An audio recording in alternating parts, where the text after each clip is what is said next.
As a reminder, please silence all cell phones. Welcome to today's press conference for the Gonzaga Bulldogs student athletes. Gonzaga's sports information director is Grace Whiteley. Today we are joined by student athletes Brenna Maxwell and Caitlin Trong. We'll now take questions for the student athletes. Please state your name and affiliation at the beginning of each question. If you're on the Zoom call and have a question, please use the raise hand function and I will call on you if we have time. Alex Simon with Bay Area News Group. I would love to just get your guys' opinions on these hats that you guys are wearing. I know that they're giveaways here, but it seems like you guys are enjoying having them on quite a bit. You know, they're double features. You can go Southern style, or you can go just plain old bucket hat. So it's like a two-way feature there. And it's really nice, yeah. Obviously, you guys have been at this stage before, but just what does it mean to get back here, especially after a season where you guys didn't win the conference, where you obviously could get there, but it shows that the committee thought you guys were good enough to even be worthy of being here without a conference title? I think personally, I'm just very grateful. I know everyone, wants to go to the big dance, and very grateful that, even though unfortunately we didn't win the conference, but I think we played a pretty good schedule and just proved ourselves to be at this level. And so, again, grateful, excited, and just ready to go. For both players, how have practices gone? It's been a week and a half. You guys have had, 2 games in 2 weeks, maybe, or if that? And what's that been like? Back to full strength now and getting ready for this moment? Yeah, I think there's been a lot better focus this past week, especially, and just fine-tuning some things. And like you said, we're back to full strength. So it kind of means figuring out our team and their dynamics for the full roster. And it's kind of shown that we have some depth, and it's really cool to have players with experience throughout this whole season and our whole team. I think because we were so short-numbered, we've had players that have been able to play. Almost everyone's able to play like heavy minutes, so they have that experience. So I think we have a lot of depth to bring to this game coming up. And speaking of heavy minutes, you guys were both logging mid-30s during a big stretch of that. Is this like hitting the reset button a little bit, refresh, and feeling a little better going into this? Yes, I think so. And then just knowing that people are back and we have a full roster again, so close to a full roster. And so I'm just excited, honestly. Take us back to December. You guys both took the court against Stanford, 7 players. Obviously, that was a tough game, but how does this feel a little different, not just with the numbers, but the feeling of, hey, we've got this is the big moment? Well, I think we're not really focused on Stanford right now. We're focused on being back here. Oh, yeah. I think it's cool because it's good because we already have played on this court before. So, I guess half of us because everyone was hurt. But we have experience on this court. We kind of know the feel of it. And I think our whole team's really hungry. We're not just happy to be here and just like, yeah, we got an at-large bid, good for us. We want to show who we are. I think we have the potential to go pretty far. Hi, ladies. I'll see you in practice in just a minute. Brooke with ESPN, Brooke Weisbrod. Knowing that you have gone through so many injuries and now, you kind of have this team that's coming back together at the right time. How dangerous is that? Because you think about a lot of teams that are tired by the end of this time, and now you guys seem to be kind of gelling at the right time. Yeah, and again, it's like with the 2 games, 2 weeks, I think we've had enough rest as a whole team, and just starting to prep for Ole Miss and having players that haven't played much of the season come back. It's fresh legs, and then they bring the energy, so then we feed off that energy. And I think we're ready to go. We're just all hungry to get far in this tournament. All week we've heard a lot about their defense against your three-point shooting, but talk about the other end of this matchup that no one's talking about is your defense against their offense, and what do they bring? Yeah, so they're a very talented group. We've watched a lot of film on them. Obviously, they're super athletic. They're very tough. They got that SEC physicality to them. And I think, but I don't think they've seen a team like us yet this season. And flip-flop, I don't think we've seen many teams like them this season as well. So it'll be a fun matchup.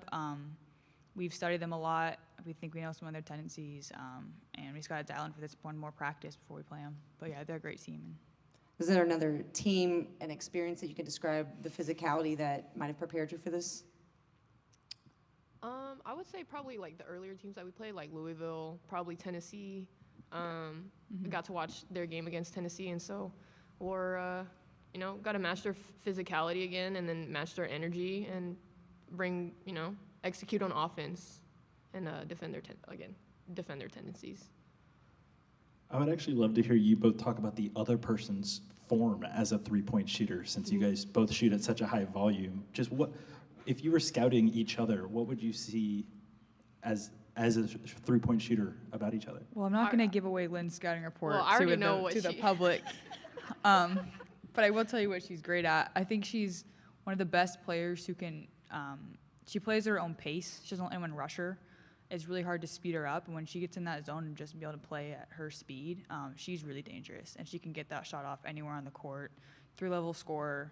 And I mean, she can go either way. It's a pretty hard scout. You can list all the things you want to about her, but in the end, you have to guard her, and that's a pretty hard matchup. Brenna's just too nice. She's just too nice, way too nice. But I would say about Brenna, and I'm still in awe, like during warm-ups, during practice, just how quick her release is. I know some of our practice guys back home, every time she shoots it and they're very close to her like this, she gets it off in time and just, splashes it. So my reaction is probably the same as everyone else's in the crowd. Her shot's so quick. You gotta be so much closer than you think. Take one from up here. Out of the players not up here on the podium, who should we watch out for tomorrow? I would say everyone, but Vaughn, I think she's a sleeper. She's undersized, but she's very strong. Her strength makes up for it. I would also say Michaela Williams. She just has that tenacity that you can't really teach, and she's always she just wants to win. She's really hungry. She's scared of nobody. You can say you have to guard this person, you got to go against this person, and she won't blink an eye. She'll be like, okay, and she'll get the job done. And then you're one of the winningest teams nationally. Only 4 losses all year, and 2 of them came very early in the season. But you're coming off of one. So what's your mentality? How do you come off of a loss, or is that now so long ago that you don't even feel that? I would just say that I need to move on and then just get my mind right for, again, the big dance.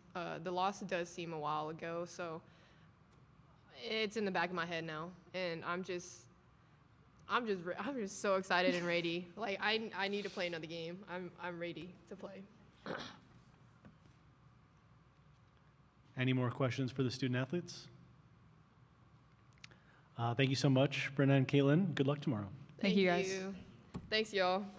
We'll now take a short break and be back with Gonzaga head coach Lisa Fortier.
As a reminder, please silence all cell phones. Welcome to today's press conference for the Gonzaga Bulldogs head coach, Lisa Fortier. Gonzaga's sports information director is Grace Whiteley. We'll now take questions for Coach Fortier. As a reminder, please state your name and affiliation at the beginning of each question. If you're on the Zoom call and have a question, please use the raise hand function, and I will call on you if we have time for your questions. Jim Allen, Spokesman Review, Spokane. Hi, Lisa. How have practices been going since a week and a half ago in your last game? Pretty good. We've been getting after each other. It's a long time to practice. You know, I think we were saying that between prep for the WCC tournament and prep for the NCAA tournament, we've had more practices in the last 2.5 weeks than we had for the last 2.5 months, kind of with just the way that the season goes. So lots of practice against each other, lots of getting after each other, trying to get better, and high energy. I think our team is trying to stay focused and doing a pretty good job of it. And, you know, competing. We've had a lot of competitive practices, which is fun. Usually we're practicing more against our scout team, and they're all on spring break. So we've just been getting after each other, and it's kind of like the beginning of the season. It's a lot of fun as long as you can keep it focused on the task at hand, which I think we've done a pretty good job of. There's been a lot of talk about your three-point shooting against their defense, but what's this game going to shape up with their having the ball? Oh, I mean, they're great offensive attackers. I mean, they're a slashing team. That they've got, of course, got players who can shoot the ball well. I think when they have the ball, you know, they're looking for whatever good shot. Great mid-range jump shooters. They're great at getting to the rim. I think maybe the best thing they do offensively is offensive rebound. So there's a lot of things that they don't necessarily shoot as many threes as we do, although they've got some who do that. I think it's going to be, you know, us trying to keep them out of the paint, keep them off the glass, and do what we normally do, which is try to defend as a team. We rarely say, you know, Vonnie or KK or Kaylee, you need to shut down so-and-so.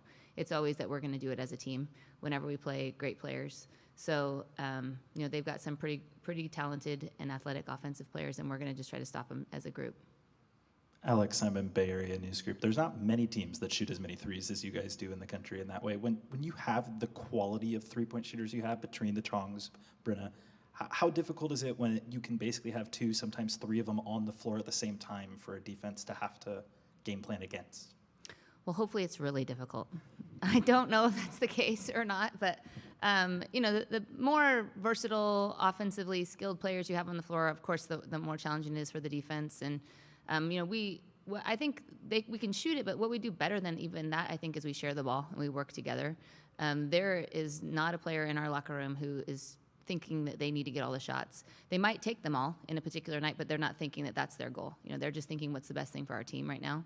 And so that's what we're hoping to be able to maximize is maybe one particular player gets a bunch of them and they're ready to knock them down, but maybe it's just everybody gets a few. So sharing the ball, I think, is even as more important maybe than the way that we have potential to shoot it.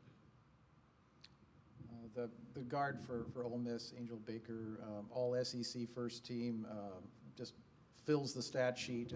What's your scout on her, and how do you hope to limit her a little bit? Yeah, I mean, she's really good, and she can score it from all three levels, which is a challenge. You like to defend players who are more limited than she is, and she's just not, is the reality of it. And so, you know, like I mentioned already, we're going to put whoever we think is the best matchup available. If switching happens, it could be any of us, though. It could be that you see Michaela on her. It could be that you see Vonnie on her. Eliza could have her. Brenna could have her, just because of the way they run their offense and how we transition on defense. And so just, I would say, applying the proper amount of pressure and then not leaving anybody out on an island, trying to be in the good positioning. This time of year, you can't rely on them making mistakes. Teams don't do that. So you have to be your best. And so we're going to just rely on our offense being where our defense being where they're supposed to be when they're supposed to be there, with their hands up, and us being ready to energetically scramble around and try to make it difficult for her. Hey, Coach, Brooke Weisberg with ESPN. Just something you said about creating new competition in practices, especially with your scout team being on spring break. There's kind of just something in your eye that I feel like somebody surprised you during that time, or what kind of came out of that, seeing them compete against each other these last 2 weeks? Well, I think we spend so much time in game planning, you know what I mean, and you're in game prep, and so you have one day that sometimes we call it Competition Monday, but it doesn't feel quite the same because we're just trying to rest their legs or you're trying to do whatever. And I wouldn't say that any one person stuck out to me. I think that Michaela Williams and Brenna Maxwell are extremely competitive, and they will cheat, steal, fight. They will do whatever needs to happen to try to win a particular drill, and we haven't seen as much of that lately. The Trongs and Bonnie, they compete as well, but those guys do stand out every time we do anything new on the court or one-on-one or two-on-two or against ourselves, also for playing heads up or catchphrase or spike ball. Those are the guys who show up and they want to compete in everything, and that was evident over the last couple of weeks. Alex Simon from Bay Area News Group again. Usually when you guys get here, you've won your conference tournament to get here. Obviously, by losing in the last game, it says a good thing that the committee thought you guys were highly regarded enough to get an at-large. Have you seen a different focus from the team coming off of a loss into here? And then if you could also just speak to what it means that there are 2 West Coast Conference teams in March Madness. Yeah, I would say the team, I think we're very aware of what we didn't do well in the last game that we played in the conference tournament. And some of those things are areas that we've been working on all season. Some of them were kind of out of character for us and wasn't necessarily a theme that we've seen. But I do think that we're focused on, I don't know, I think that only the teams that lose say, it's great that you lost. You know what I mean? No team that wins is saying, bummer. It's too bad that we won that game. You know what I mean? No one wants that. But we're trying to make the most of it. We're trying to apply it in whatever ways we can. And as far as the 2 bid conference situation, that's kind of been what we have been. We've been, the last few years, we've been at least 2 teams, or I guess not at least, there's not been 3, but we've been 2. It's nice to see someone other than BYU, because it's most often been us and BYU who've been in it. And, Portland's a really good team as well. I think that our conference was in 6 or 7, maybe in the RPI or net this year. And so our conference is tough. It's not as recognized nationally, but I'm excited to be one of 2. And hopefully we'll continue to do that and build on other teams getting at large bids as well. And I would especially imagine, knowing BYU's leaving the conference after this year, is that kind of a sign of what you would hope would be good things to come for the conference writ large, that it's a team not named BYU that's going with you guys? Yeah. Obviously we've got to figure it out. Conference realignment is a real thing right now. And until someone else comes in or something else changes and it moves around for the West Coast Conference, that's what we've got. And Portland was right behind us all year until towards the end a little bit. There was a little bit of separation as far as the second place team, and we were tied for first for a long time. And so I think that that's been BYU for the last several years, or most of them. And so I think Portland is very good as well. They're talented, they're deep, they've recruited well, they run tough stuff. So I would like to see, again, I would like to see it be all of them. I would love for us to have 3 next time and 4 the following time, but it's a process that takes time, and hopefully we're getting closer to that.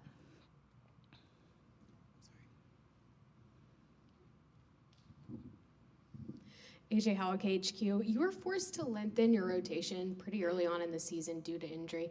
It's obviously unfortunate, but how helpful is that to you during this time that some of those younger ladies got their time on the court? Well, it definitely gives us a sense of these other players who would not have maybe gotten as many minutes or might not be getting as many right now. They've still played in big games. They all played against Stanford. We played Stanford with 7 people down here in the beginning of December, I think it was, or end of November. And so Destiny Burton started that game.